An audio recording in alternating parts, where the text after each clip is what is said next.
আয়াত ৬০ ওয়াকালা রব্বুকুম উদউনি আস্তাজিব লাকুম ইন্নাল্লাযীনা ইয়াস্তাকবিরুনা আন ইবাদাতি সায়াদখুলুনা জাহান্নামা দাখিরিন।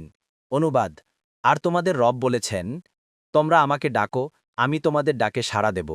নিশ্চয়ই যারা অহংকার বশে আমার ইবাদত থেকে বিমুখ থাকে তারা অচিরেই জাহান্নামে প্রবেশ করবে, লাঞ্ছিত হয়ে। তাফসির ১ নং ফুটনোটের বিবরণ। দোয়া এর শাব্দিক অর্থ ডাকা, অধিকাংশ ক্ষেত্রে বিশেষ কোনো প্রয়োজনে ডাকার অর্থে ব্যবহৃত হয়।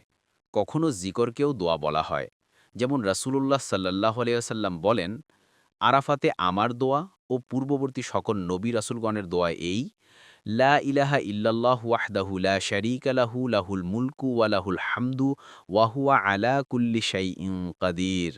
এতে জিকরকে দোয়া বলা হয়েছে, কারণ দোয়া দুই প্রকার: এক, প্রার্থনা বা কিছু পেতে দোয়া করা, ও ইবাদাতের মাধ্যমে দোয়া করা। চাওয়া বা প্রার্থনার দোয়া হল আল্লাহর কাছে দুনিয়া ও আখিরাতের কল্যাণ চাওয়া, এতে চাওয়া আছে, যাচনা আছে। পক্ষান্তরে ইবাদাতের দোয়ার মধ্যে চাওয়া নেই, শুধু নৈকট্য লাভের জন্য যা যা করা হয় তাই এ প্রকারের ইবাদাত। নৈকট্য লাভের সকল প্রকাশ্য অপ্রকাশ্য কাজ অন্তর্ভুক্ত রয়েছে, কেননা যে আল্লাহর ইবাদাত করে সে স্বীয় কথা ও অবস্থার ভাষায় তার রবের কাছে উক্ত ইবাদাত কবুল করার এবং এর উপর সওয়াব দেওয়ার আবেদন করে থাকে। পবিত্র কুরআনের দোয়ার যত নির্দেশ এসেছে আর আল্লাহ ছাড়া অন্যের কাছে দোয়া করা থেকে যত নিষেধাজ্ঞা আরোপ করা হয়েছে এবং দোয়াকারীদের যত প্রশংসা করা হয়েছে, সেই সবই প্রার্থনার দোয়া ও ইবাদাতের দোয়াকে শামিল করে থাকে। যেমন আল্লাহ বলেন, ফাদউল্লাহ মুখলিসিন আলাহুদ্দিন, সুতরাং আল্লাহকে ডাকো তার আনুগত্যে একনিষ্ঠ হয়ে। সূরা গাফির ১৪।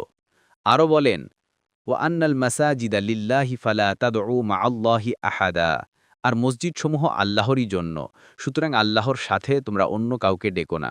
সূরা আল জিন ১৮। নবী সাল্লাল্লাহু আলাইহি সাল্লাম তার এক বাণীতে বলেছেন, দোয়াই ইবাদাত। তারপর তিনি এই আয়াত পাঠ করলেন। আবু দাউদ ১৪৭৯, তিরমিজি ২৯৬৯, ইবনে মাজাহ ৩৮২৮। অর্থাৎ প্রত্যেক দোয়াই ইবাদাত এবং প্রত্যেক ইবাদাতই দোয়া।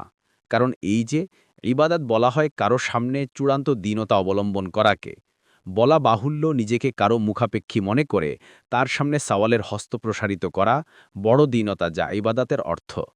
এমনিভাবে প্রত্যেক ইবাদাতের সারমর্মও আল্লাহর কাছে মাগফেরাত ও জান্নাত তলব করা এবং দুনিয়া ও আখেরাতের নিরাপত্তা প্রার্থনা করা।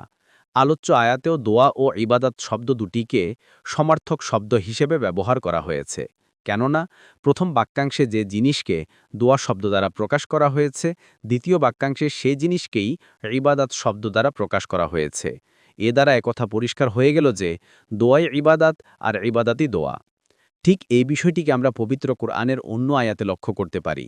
সেখানে আল্লাহ বলেন, ওমান আদাল্লু মিম্মা ইয়াদউ মিন দুনিল্লাহি মা লা ইস্তাজিবু লাহু ইলা ইয়াউমিল কিয়ামাতি ওয়া হুম আন দুআইহিম গাফিলুন ওয়া ইযা হুশিরান নাসু কানু লাহুম আ'দাআন ওয়া কানু বিইবাদাতিহিম কাফিরিন। যে ব্যক্তি আল্লাহকে ছেড়ে এমন কিছুকে আহ্বান করে যা কিয়ামত দিবস পর্যন্ত তার আহ্বানে সাড়া দিবে না, আর অবস্থা তো এরকম যে এসব কিছু তাদের আহ্বান সম্পর্কে অবহিতও নয়। যখন কেয়ামত দিনে মানুষদেরকে একত্রিত করা হবে, তখন সে সকল কিছু হবে তাদের শত্রু এবং সেগুলো তাদের ইবাদত অস্বীকার করবে। সূরা আল-আহকাফ ৫-৬। ২ নং ফুটনোটের বিবরণ। উম্মতে মুহাম্মাদিয়ার বিশেষ সম্মানের কারণে এই আয়াতে তাদেরকে দোয়া করার আদেশ করা হয়েছে এবং তা কবুল করারও ওয়াদা করা হয়েছে। আর যারা দোয়া করে না তাদের জন্যে শাস্তিবাণী উচ্চারণ করা হয়েছে। আলোচ্য আয়াতে দোয়া অর্থ যদি ইবাদতের দোয়া বোঝানো হয়, তবে দোয়া বর্জনকারী অবশ্যই গুনাহগার, এমনকি কাফেরও হবে। আর সে হিসেবেই ইবাদত বর্জনকারীকে জাহান্নামের শাস্তিবাণী শোনানো হয়েছে। আর যদি দোয়া বলে চাওয়া বা যাচনা করা উদ্দেশ্য হয়, তখন দোয়া না করলে জাহান্নামের শাস্তিবাণী ওই সময় শুধু হবে যখন সে অহংকারবশত তা বর্জন করে, কেননা অহংকারবশত দোয়া বর্জন করা কুফুরের লক্ষণ, তাই সে জাহান্নামের যোগ্য হয়ে যায়। নতুবা সাধারণ দোয়া ফরজ বা ওয়াজিব নয়। দোয়া না করলে গুনাহ হয়। রাসূলুল্লাহ সাল্লাল্লাহু আলাইহি ওয়াসাল্লাম বলেন, আল্লাহর কাছে দোয়া অপেক্ষা অধিক সম্মানিত কোনো বিষয় নেই। তিরমিজি ৩৩৭০। অন্য এক হাদিসে রাসূলুল্লাহ সাল্লাল্লাহু আলাইহি ওয়াসাল্লাম বলেন, যে ব্যক্তি আল্লাহর কাছে তার প্রয়োজন প্রার্থনা করে না আল্লাহ তার প্রতি রুষ্ট হন। তিরমিজি, উপরোক্ত আয়াতে ওয়াদা রয়েছে যে বান্দা আল্লাহর কাছে যে দোয়া করে তা কবুল হয়, কিন্তু মানুষ মাঝে মাঝে দোয়া কবুল না হওয়াও প্রত্যক্ষ করে। এর জবাব দুটি। ১. দোয়া কবুল হওয়ার উপায় ৩টি। তন্মধ্যে কোনো না কোনো উপায়ে দোয়া কবুল হয়। ১. যা চাওয়া হয় তাই পাওয়া। ২. প্রার্থিত বিষয়ের পরিবর্তে আখেরাতের কোনো সোয়াব ও পুরস্কার দান। ৩.